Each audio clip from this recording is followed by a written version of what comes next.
Okay, we have chapter 4 in our substance abuse class. This is the week that you get to watch online, watch from the comfort of your home, or listen in your car.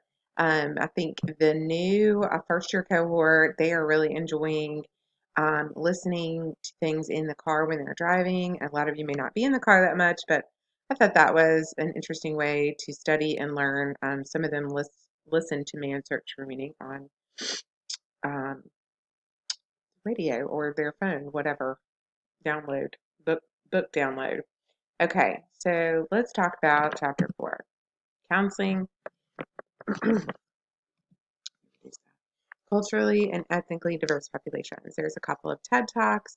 There's a treatment improvement protocol for cultural competency from SAMHSA, Substance Abuse Mental Health Services Agency, uploaded in this section. I don't want you to read through that whole manual. It's just something that I think would be of a great service to you, and you need to understand what the tips are. Those treatment improvement protocols are evidence-based research on all sorts of topics. There's one for trauma-informed care, all types of substance abuse treatment, and they're free. You can get, I mean, it's exciting. We don't get much for free these days, so you can get that for free. And I just downloaded it for free. It's the whole treatment improvement protocol for being culturally competent. So that's a great resource. You can cite that. It's a peer reviewed source in that it's been really referenced. It's an evidence based reference material for you. So make sure that you know what those are and utilize those in your career, because if you are creating a treatment program or asked, often when you start working in substance abuse, they may ask you to create a program or add to a program and you want it to be evidence based. They may ask you to come up with a cultural competency policy. They may ask you to write policy. Well, where do I even start to write policy? And this would be a place you could start to write policy. So when we start this chapter off, we have some excellent case examples of Dwayne, and I think I spelled his name wrong. Hold on a second. That would be Don, not Dwayne. We're off to a rocking start. Don, Rumi, and Rolando. You see that Don is a young Native American on the reservation who lives there 37 miles from the nearest city. She lost a brother with a DUI in an accident when he was only 12. She has depression, anxiety. She does her best to refrain, but all her friends are smoking marijuana and binge drinking on weekends. She was engaged to boyfriend John, and he began drinking and physically abusing her. After she broke up with him, her parents sent her to live with her aunt, who had 3 children. So she arrived and began living with them. Her cousins became exposed to Dawn's alcohol use and began drinking themselves. So that's Dawn. Rumi is from Japan, and she came to the US to study for undergrad degree in chemistry. She has 3 Euro-Caucasian roommates, her best friends. She even spends most holidays with her roommates. She has not seen her parents in 3 years.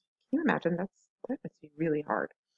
Her English speaking is nearly flawless, and she says that she really has no desire to return home to her family's old, out-of-date ways. She began drinking more recently because she could decompress from the pressures of school.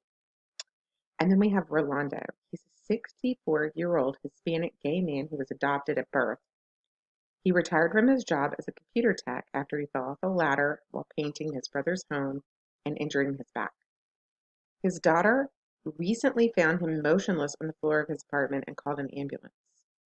Upon his arrival at the ER, doctors determined it was from a long-standing addiction to opioids and alcohol. They stabilized him and they tried to send him to a treatment center where he was placed on a waiting list. And that happens a lot. A lot. It's hard to find a bed for someone. It's hard to find one that's affordable for people. I spent a quarter of my time in substance abuse treatment trying to find people a place to go. Ended up getting good relationships going with people and people doing me favors and pushing me forward on wait lists and such. Because I called so many times for so many people to get them in. So I just want you to think about the different cultural influences here. What are the different cultural issues for these clients? What would you need to do as a clinician if you were counseling Don, Rumi, and Rolando? So Native Americans and Alaska Natives, they're the heaviest drinkers. They have the lowest life expectancy of any group. There was one researcher who said heavy drinking is the Native Americans' world's longest protest. I'm going to try this again. I was interrupted by my children. But American Indians and Alaska Natives, they have the lowest life expectancy of any group. They have been separated by the U.S. government into three categories: federally recognized tribes and bands, non-federally recognized tribes and bands, and urban Native Americans. 2 million live in reservations or trust lands. But we categorize Native Americans very often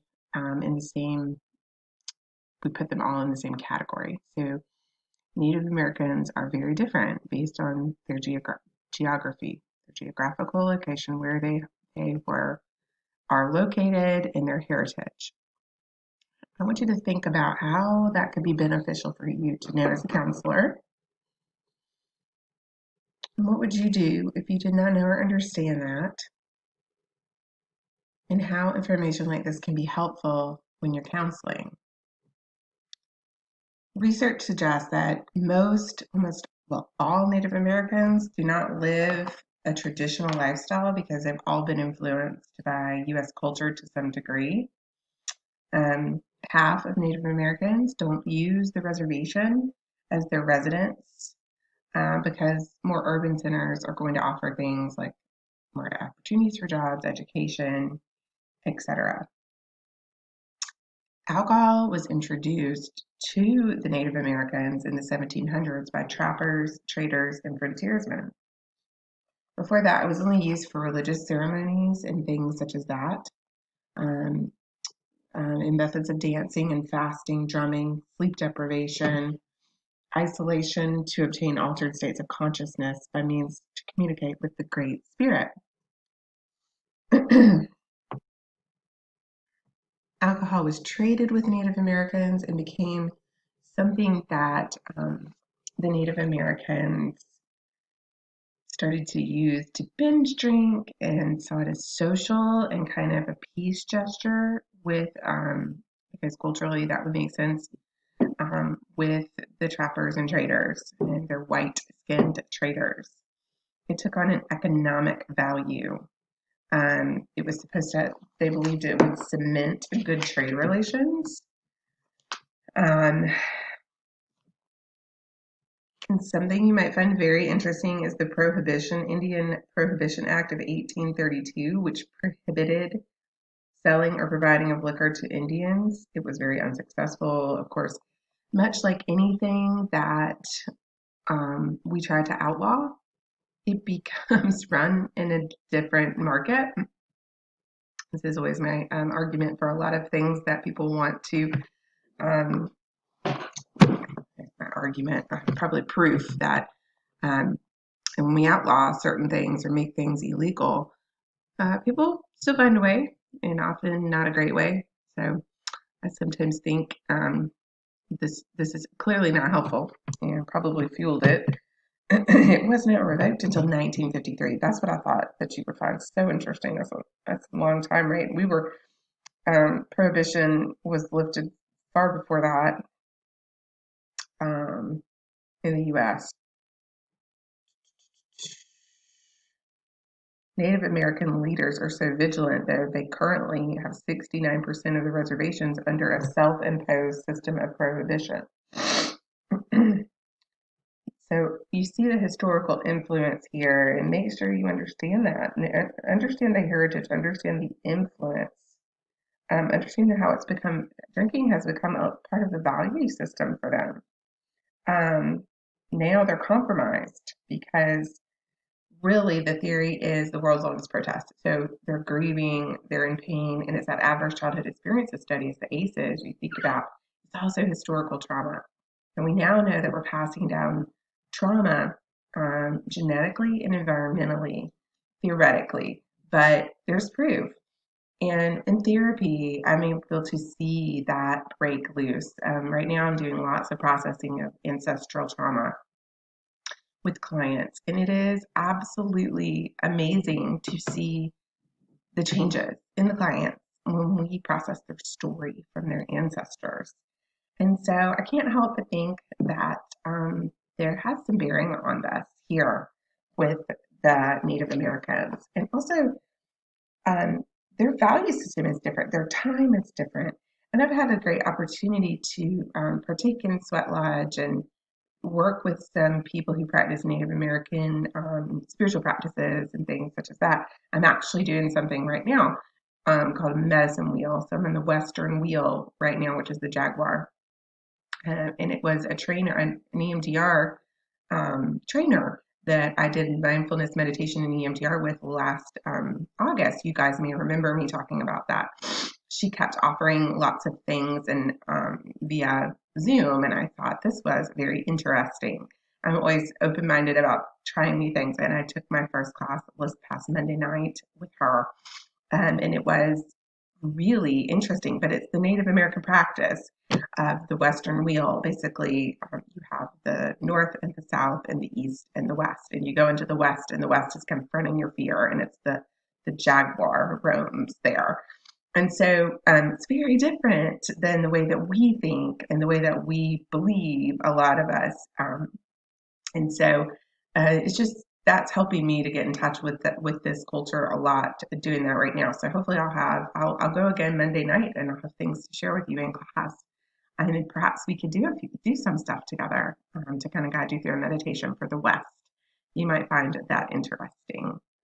And when I did the meditation for the West, it was to a drum, and it was really a beautiful experience. You might be able to hear my cat meowing. I'm so sorry. But time is very different for Native Americans and Native Alaskan people. They're into rhythms, cycles. They're not like we are. What time is it? How many minutes do I have left? It's very, very broad and can encompass days, months, and even years and seasonal rhythms. Their life is organized in various rhythms and not organized by traditional calendar and watches. Both are seen as external. Um, in Native American culture, the group is more important than the individual. How could that be helpful for you to know? Take a minute and think about that. The group is more important than the individual.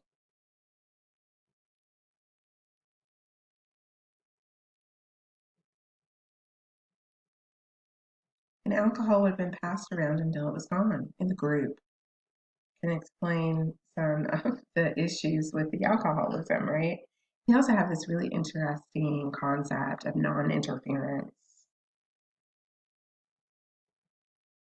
It's an academic term, non-interference, but it's just what it sounds like. For example, in culturally for Native Americans and Alaska Natives, they allow children to make mistakes and learn from mistakes. And old elders in the tribe, they may have dementia or be senile, and they make their choices, and they are allowed to make their choices. So if you think about it, they're not going to interfere too much. They're definitely not going to be on intervention, if that's a good example. They're not going to say, oh, we're coming in and the tribe is going to do an intervention with you right now, because you're responsible for your own self and your own path, and we learn from making mistakes, which is beautiful in some ways and probably can be problematic in other ways. So let's look at the psychosocial factors, these risk factors for drug and alcohol use. We're going to break them into two: personal risk factors and social risk factors. So personal are things like stress, financial problems, relational victimization. We know the comorbidity in just a normal sample with alcohol use and domestic violence is 86%. Most domestic violence cases have alcohol or drugs, AODs involved, and physical victimization, right, along with that, correct?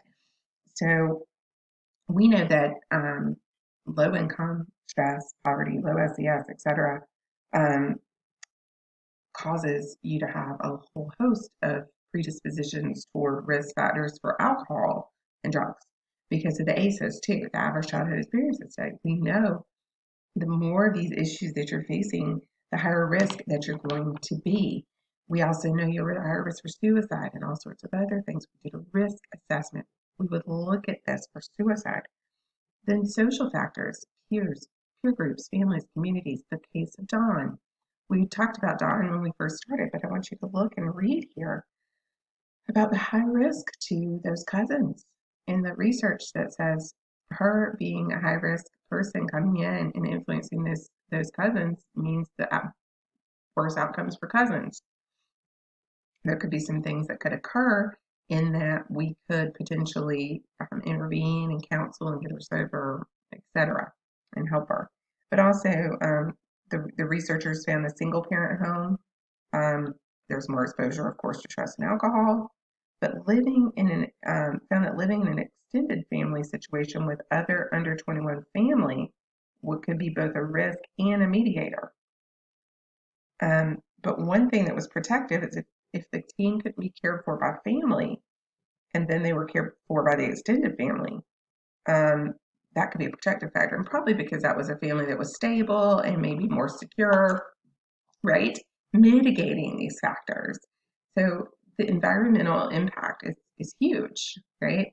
If you put someone like Rat Park, perfect example. Let's tie it back to Johann Hari. We put rats in Rat Park. They don't like the cocaine water. Cocaine. There, brain break. Laugh at me for a second. Can you tell I'm a little bit more focused as I picked up this presentation? Yeah. I had kids running everywhere, cats. It's crazy. Okay, keep going. There are obviously multiple behavioral risk factors that influence drug and alcohol use. Like, are they in school? Did they drop out? How are they doing in school? What kind of support are they getting in school? And to be honest with you, how are they being treated in school by the teachers? I cannot tell you how many times I do an EMDR treatment plan. We float back to a time with a teacher who was treating someone differently. And that's across the board. No regard for race or gender. Just probably if I was to give you my hypothesis for that, it would be that the teachers have unresolved issues and the child is triggering them for whatever reason. There's an interesting research study. I don't know that we've got funding to be able to pull that off, but wow, I really think that is what's happening. But we're unaware when we're triggered by someone. We just know we just don't like them, right? They just tick us off and that drive us crazy. And we can't be nice. We have a hard heart toward them. So it's just really interesting. So, what are the predispositions of these teachers and have they stereotyped them? They stereotype them for multiple reasons, which is, definitely in the legal system, but definitely in schools as well. And their family. And it's that they're part of that family, right? Do they have a healthy lifestyle? Do they eat healthy? Do they take care of themselves? Do they exercise? Do they have an internal or external locus of control? Are they motivated internally or are they motivated externally? And therefore, reward. In drug court, the biggest goal for us was to move them from external locus of control to internal locus of control. Versus you're first externally being motivated to stay out of jail. It's a good motivator. But the hope is over time with the treatment support and the brain changes that they will start to inherently want this life. You got to give them something better than the drugs because their life could have been terrible. And therein lies the problem, right? How do we get a Rat Park for everyone? It's not an easy task. I feel like I'm doing a professional presentation all of a sudden. I just flipped into all these things. I must be wide awake now. Okay. And drug involvement. Obviously, we know this, but if they're smoking, drinking, other drugs, they're going to have more predisposition to continue to kind of go on that Jelinek curve and continue down. And you've got here 16 substance abuse risk categories for Native American youth that heighten risk factors.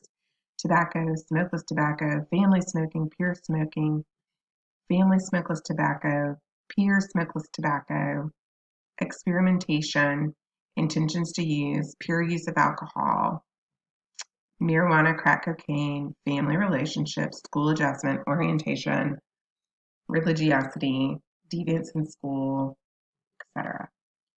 So really, when you're assessing someone with their heritage, these are things you're looking for in this client.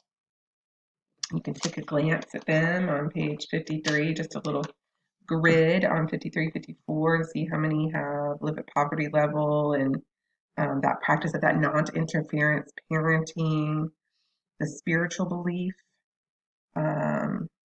etc. Someone reached out to me last night, Montana Blue Water, actually. I can tell you all about her in class. Um, and invited me to the October Lodge, the Sweat Lodge. I haven't done one since '08.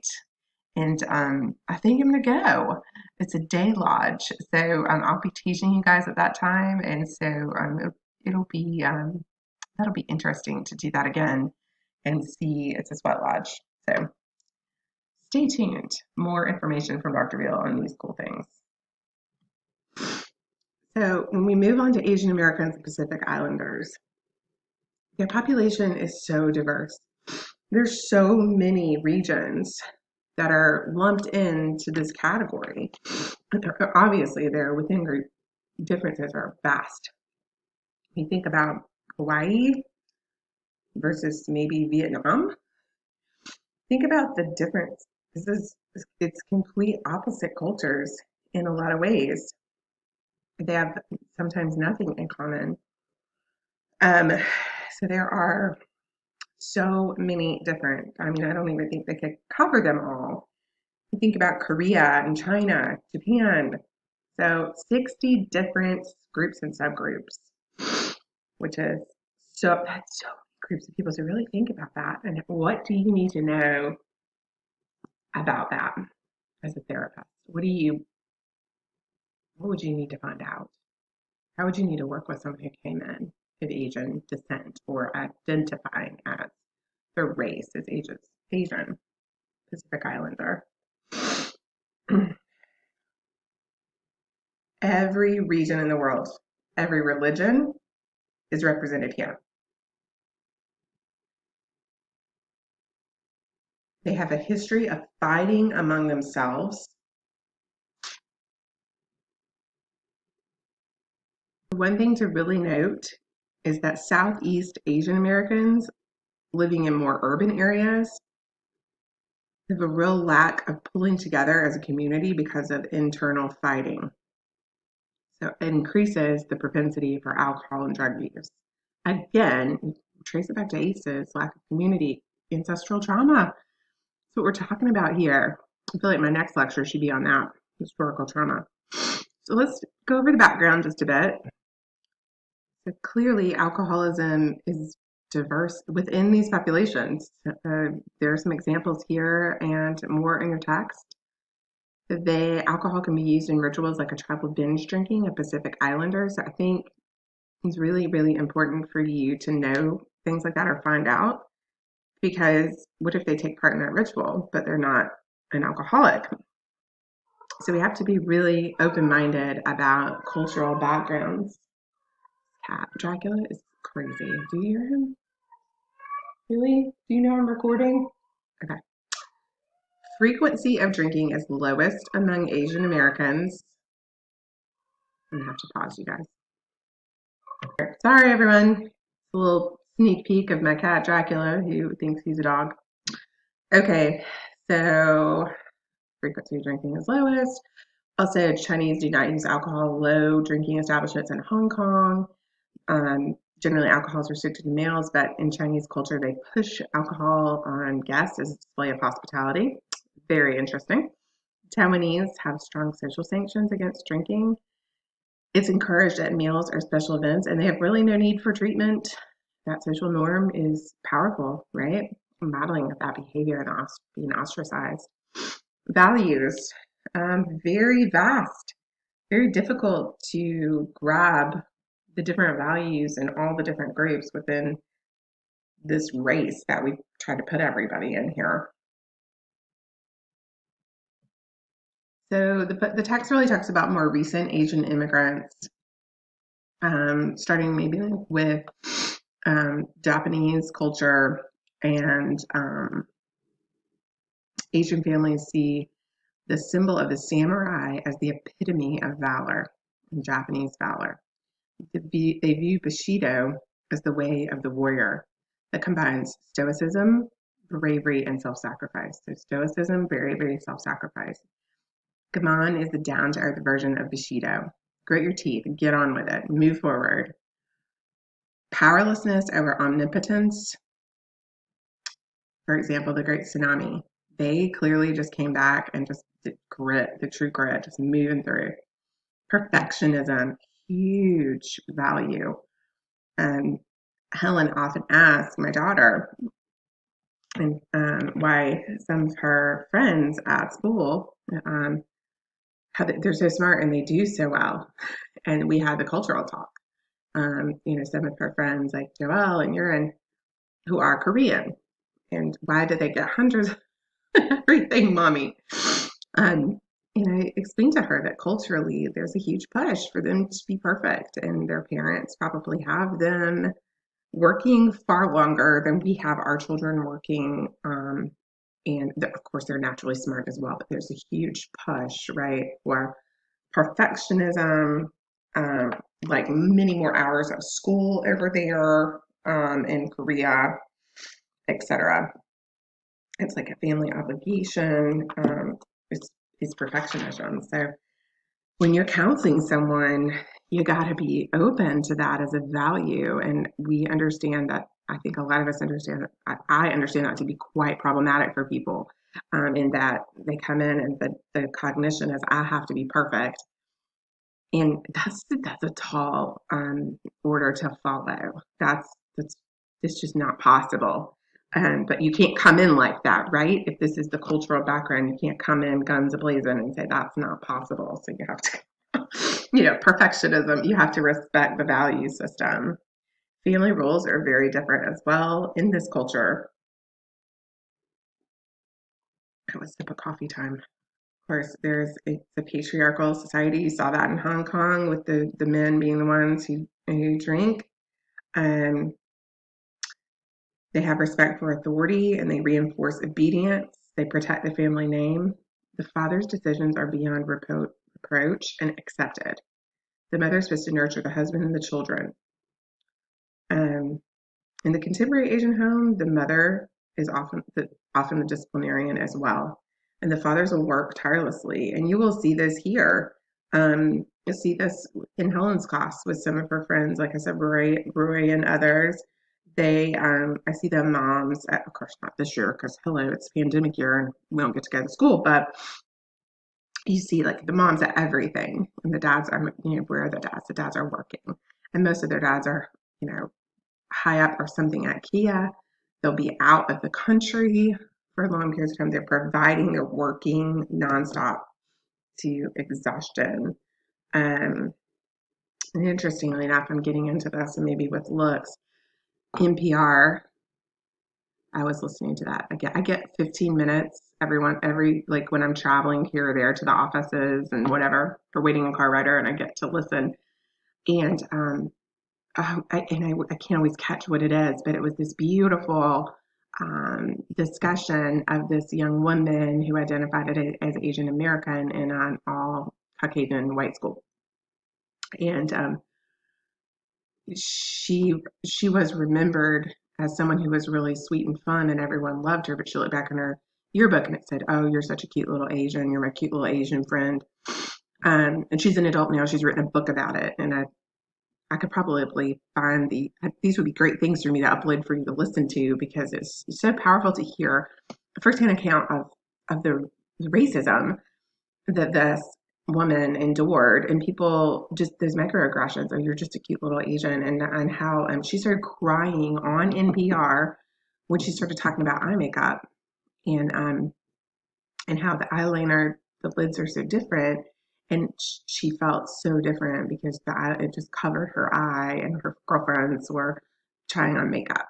So I, I just thought about it and wanted to pop it in there because anytime you can listen to things like that or engage in TED Talks or NPR, Fresh Air, when they interview people, uh, it just really makes it more powerful for you to understand the perspective of people and will open your mind more to helping people um, in these areas.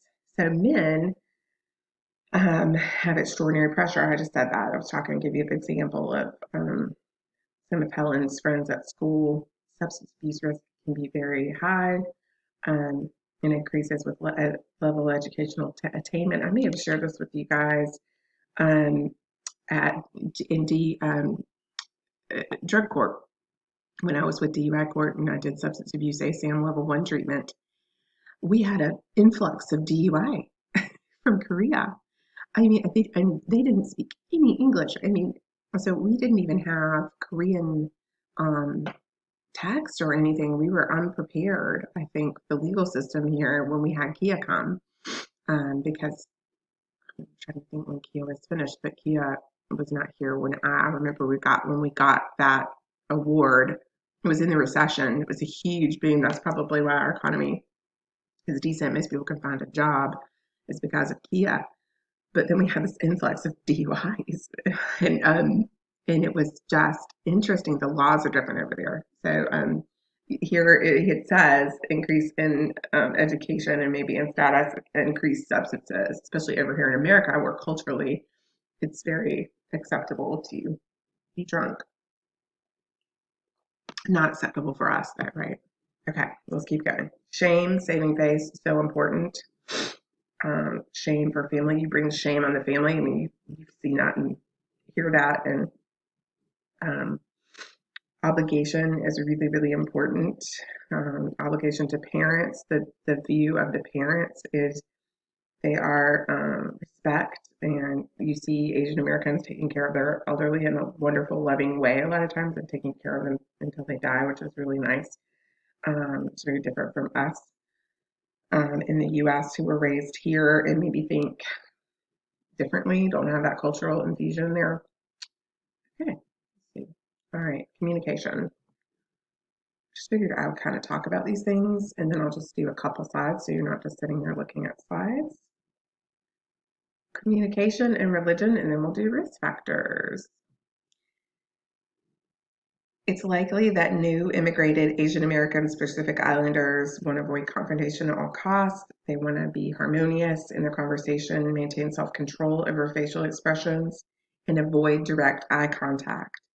Very important when addressing alcohol and drug. You could cause shame in the way that you talk with them, and you could, if you confront someone like that, then they won't come back, and it can be really problematic for you as a therapist. Which is why we have to, which is why that motivational interviewing can be such a beautiful thing because then you don't confront. So I always remember that with AOD. Open-ended affirmation, reflection, roll with resistance, roll with resistance. That was like the best thing I ever learned. I felt like, remember, I think I told you guys, just when you can breathe and you're not working harder than they are. So religions across the board, they're different religions because there are so many different um, areas here of 60 something groups. Buddhism is definitely one that a lot identify with. Holds that life is suffering and suffering emanates from desire. Pain or other suffering is seen as a punishment for transgressions in our previous lives. Alcohol and other drug problems fall into this context. So pain and suffering could really influence their beliefs and they're seeking help for alcohol and drugs. Animism is the idea that evil spirits, demons, or gods have control over one's life. Because of this, the shaman may be the primary caregiver or helper in situations. So how can that help you? I have certainly, I have engaged multiple religious stakeholders to help me with cases, whether Catholic, Christian, Native American, and I've gone to the African American church for a baptism for one of my clients. And she was in teen substance abuse. She was precious. I always wonder what happened to her. And how you would follow them and incorporate that into their treatment plan. That's very, very important. We have Confucianism, that there's there's a family elder, hierarchical order. They would have the final say in the decision. So if they don't want them to do it, then you have to respect that, and you have to understand the culture. But this is much harder than it sounds. I think you're in practicum and you may be starting to understand that. So look through these and just really broaden your horizons. I'm sure you had this, and I don't think you guys have had multicultural yet because we changed the schedule. So this is really, really good to be considering at this point. So the research is limited because of the large number of groups and the subgroups. Being religious can be seen as a protective factor, more so for Korean Americans and Chinese Americans. However, across the board, religion or spiritual practice is often a protective factor in multiple categories. Japanese and Filipinos drink at a higher rate, and what we know is that acculturation stressors really increase the risk of drinking. The most widely studied population has been college students. There's not a lot of research on adults, but there's a huge values clash with the values that we have here in America. We are, look at me, Dr. Beal, I'm a huge feminist. So female independence, assertiveness, achievement, and work, right? And balancing those responsibilities with my husband. That is not their culture at all. So you can imagine just going, okay, so imagine for us if we went over there and that was the culture, right? And what that would be like for you. So kind of picture the shoe on the other foot. And the family hierarchy may stabilize, but the parental pressure is really tough, right? They work hard to send their kids to school to be high-paid professionals. The sheer number of Asian American youth in the prestigious universities is staggering. I think it can be absolutely exhausting and can be a risk factor. Language difficulties in school.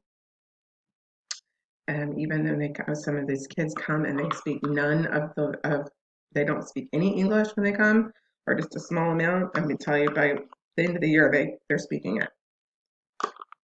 It's unbelievable the pressure we probably put on them. All right, moving on from this to African Americans.